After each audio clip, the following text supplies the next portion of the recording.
Bienvenidos al informativo de Magnífica TV, dedicado a ofrecer las noticias más relevantes de la Iglesia. Hoy es miércoles 18 de diciembre del 2024 y estos son nuestros titulares. Se ha creado una página web en la que figuran todos los cardenales de la Iglesia y en la que aparece también lo que piensa cada uno sobre los temas más conflictivos. España conoce por primera vez en años un aumento del número de seminaristas. El 20% de ellos pertenece al camino neocatecumenal. El obispo de Jerez, en España, ha recordado que es el fiel y no el sacerdote quien decide cómo debe recibir la comunión, si de rodillas, en la boca o en la mano. Alarma en Inglaterra ante una ley de eutanasia que coacciona a los ancianos a pedirla, al quedar exenta de impuestos o herencia si mueren antes de 75 años. Acaba de crearse una página web dedicada a difundir quiénes son los cardenales y lo que piensa cada uno de ellos sobre los temas más polémicos. Con el objetivo de fomentar un mejor conocimiento sobre los cardenales, se ha lanzado The College of Cardinals Report. Este recurso interactivo permite explorar perfiles de los 240 cardenales actuales, incluyendo 40 análisis en profundidad y un enfoque especial en 12 de ellos, considerados papables. El vaticanista Edward Pentin, junto con un equipo internacional liderado por Diane Montagna, ha dado a conocer una innovadora iniciativa, The College of Cardinals Report. Este proyecto responde a la necesidad de contar con una fuente confiable y accesible sobre los cardenales de la Iglesia Católica. El informe ofrece una base de datos exhaustiva que incluye perfiles detallados de 40 cardenales, entre ellos varios papables, considerados los más probables para suceder al Papa Francisco. También se presentan resúmenes sobre los demás miembros del colegio cardenalicio, incluyendo los 21 nuevos purpurados. Una de las principales características de esta herramienta es su interactividad. Los usuarios pueden explorar una tabla codificada por colores que muestran las posturas de los cardenales sobre 10 cuestiones contemporáneas claves para la Iglesia y la sociedad. Entre estas se encuentran temas como la sinodalidad, la justicia social, el medio ambiente y la pastoral sobre matrimonio y familia. Asimismo, se incluye un mapa interactivo que permite visualizar la distribución geográfica y estadística de los cardenales en el mundo. El informe dedica un espacio especial a los papables. Entre ellos se encuentran el cardenal Parolin, secretario de Estado del Vaticano, el cardenal Zupin, al frente del episcopado italiano y enviado de paz en conflictos como el de Ucrania y Gaza, y el cardenal Ambongo, arzobispo de Kinshasa.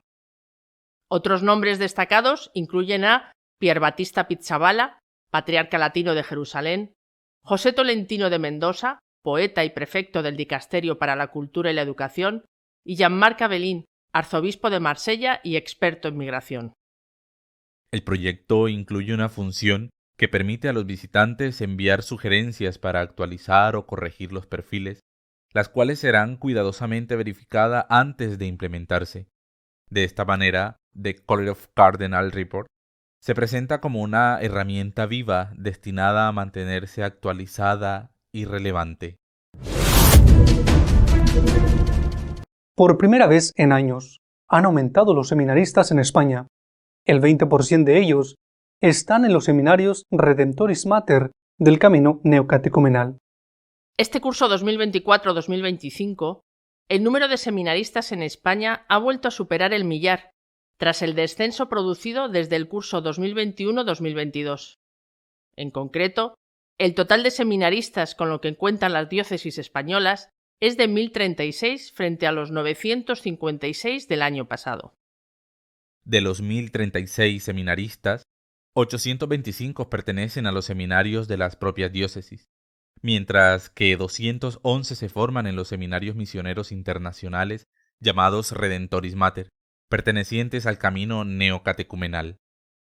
El total de nuevos ingresos con los que se cuenta en las diócesis españolas para el curso 2024-2025 asciende a 239 seminaristas. El curso anterior fueron 177, de los cuales 59 pertenecen a los seminarios del camino neocatecumenal y 180 a los seminarios conciliares.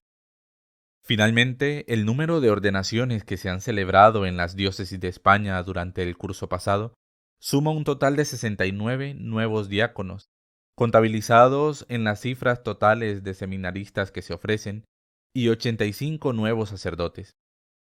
En el curso 2022-2023 fueron 41 los diáconos ordenados y 79 los nuevos sacerdotes. Monseñor Rico, obispo de Jerez, ha recordado que es el fiel y no el sacerdote quien decide cómo tomar la comunión, de pie, de rodilla, en la boca o en la mano. El obispo de Jerez ha firmado un decreto que regula la celebración del jubileo del año 2025 y establece normas litúrgicas y sacramentales para la diócesis. Monseñor Rico recuerda que corresponde al comulgante y no al sacerdote elegir la forma de comulgar. El decreto incluye disposiciones detalladas sobre cuestiones litúrgicas y sacramentales orientadas a reforzar la disciplina y la vivencia comunitaria de la fe. Entre otras cosas, se prohíbe la misa dominical el sábado al mediodía, recordando que las celebraciones vespertinas solo pueden comenzar tras la hora nona, 3 de la tarde. Se desaconseja la celebración de misas dominicales exclusivas para grupos pequeños, movimientos, hermandades o colegios, promoviendo la unidad de la comunidad parroquial. Se respeta la libertad de los fieles para recibir la Eucaristía en la mano o en la boca, de pie o de rodillas, siguiendo las normas universales de la Iglesia. Que se respete la norma litúrgica sobre el modo de comulgar, pues ésta deja al comulgante, no al ministro, elegir la forma de recibir la comunión, de rodillas o de pie, en la boca o en las manos, dice el decreto.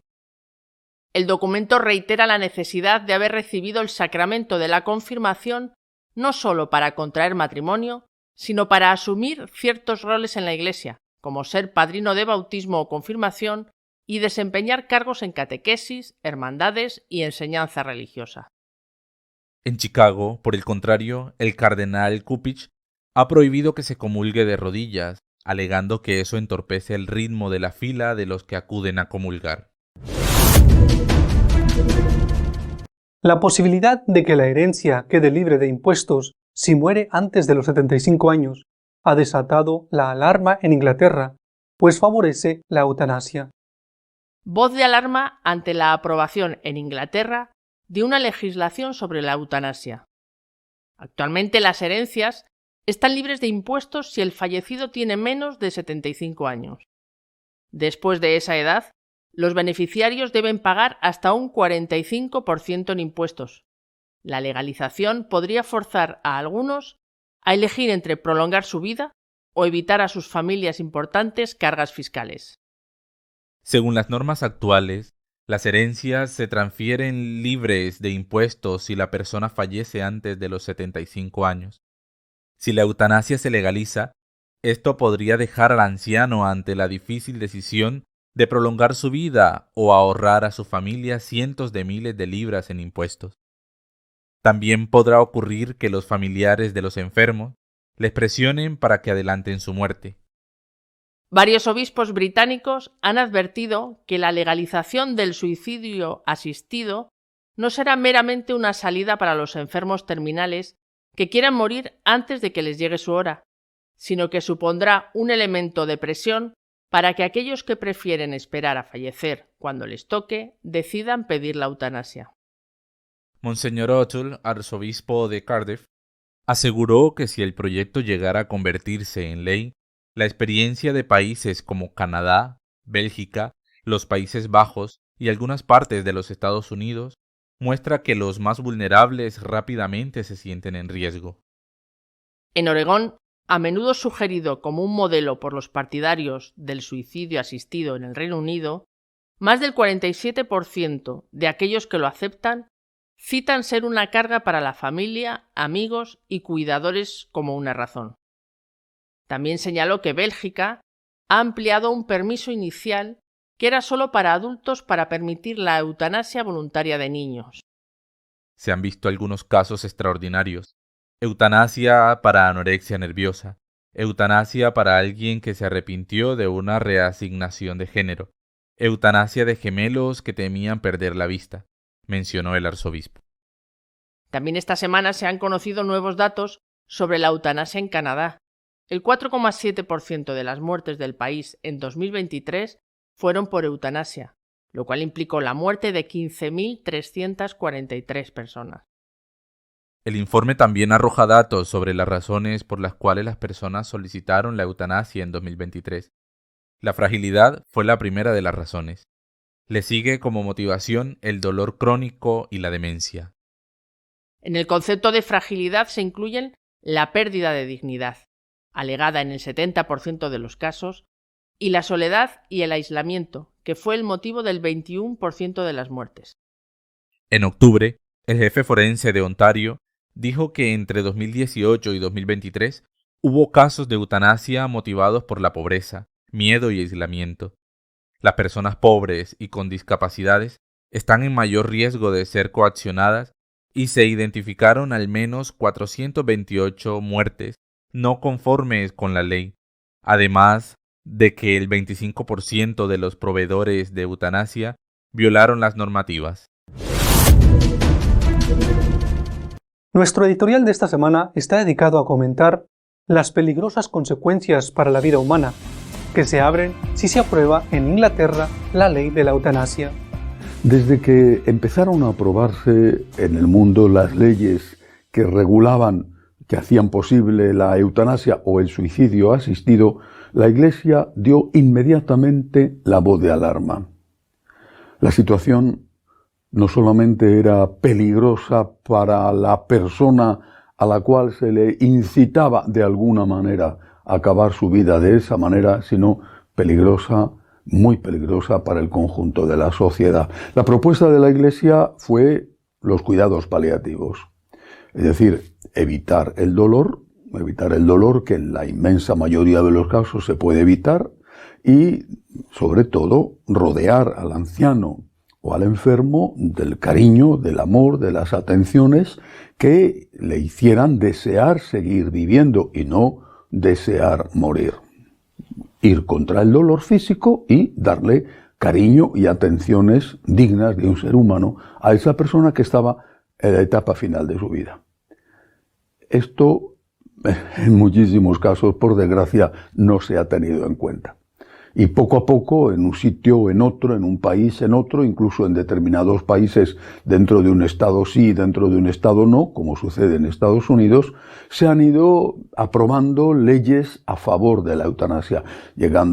Partiendo de casos extremos, se han ido generalizando, lo mismo que sucedió con el aborto, y se ha llegado, en países como Canadá, a aprobar la eutanasia para niños o a aprobar la eutanasia por motivos económicos, es decir, aquel que considera que su nivel de vida con la pensión, por ejemplo, que tiene o con los ahorros no es el que le gustaría tener, pide la eutanasia porque cree que la suya ya no es una vida que tenga ese estándar de lo que se llama calidad de vida.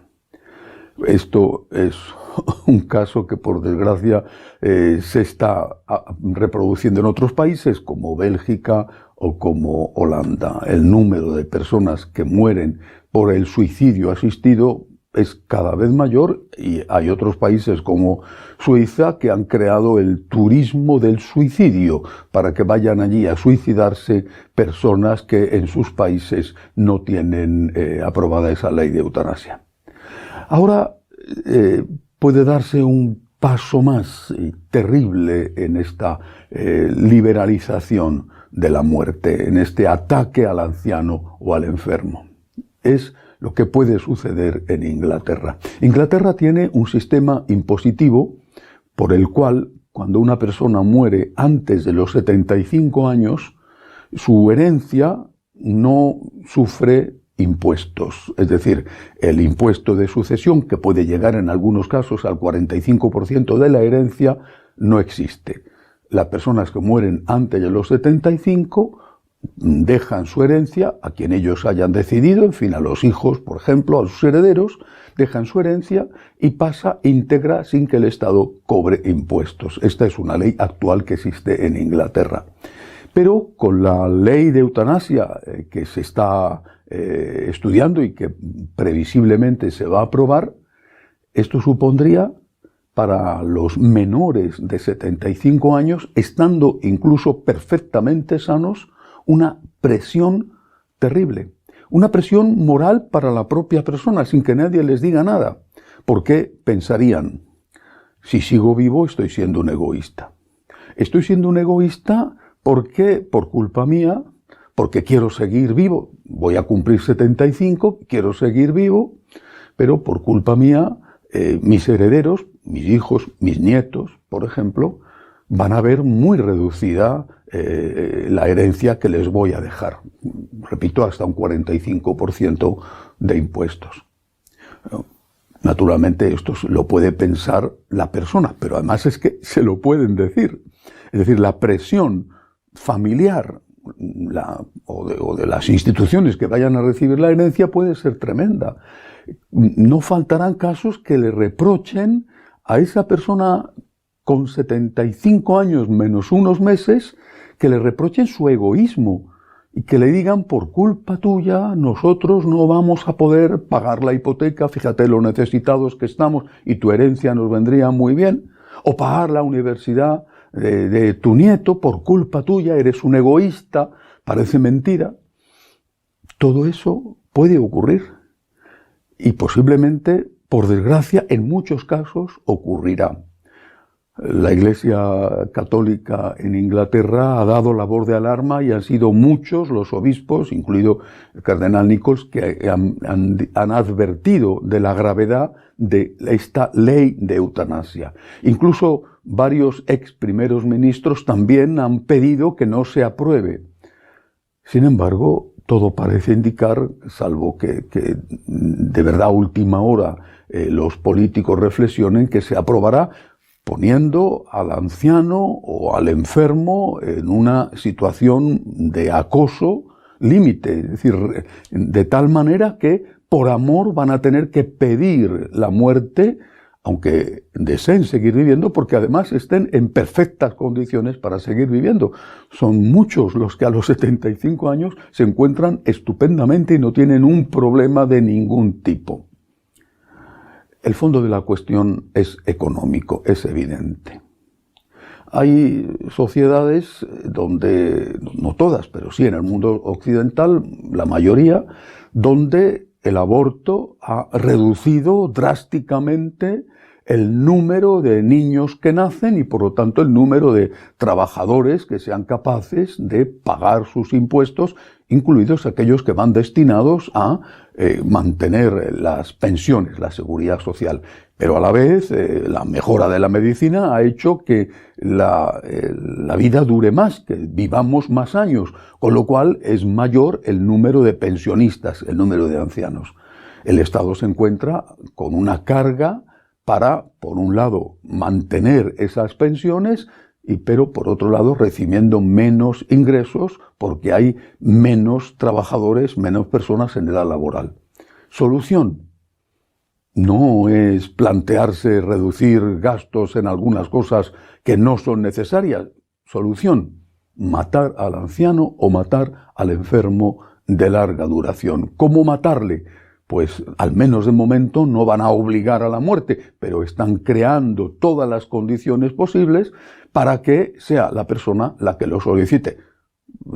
En Canadá, si tú tienes una depresión y solicitas la ayuda de un psicólogo o de un psiquiatra, tardarán más de un año en atenderte. En cambio, si estás desesperado porque estás con una depresión profunda y no recibes la ayuda médica que necesitas y pides la eutanasia, en ese caso, a los pocos días, enseguida van a por ti para acabar con tu vida.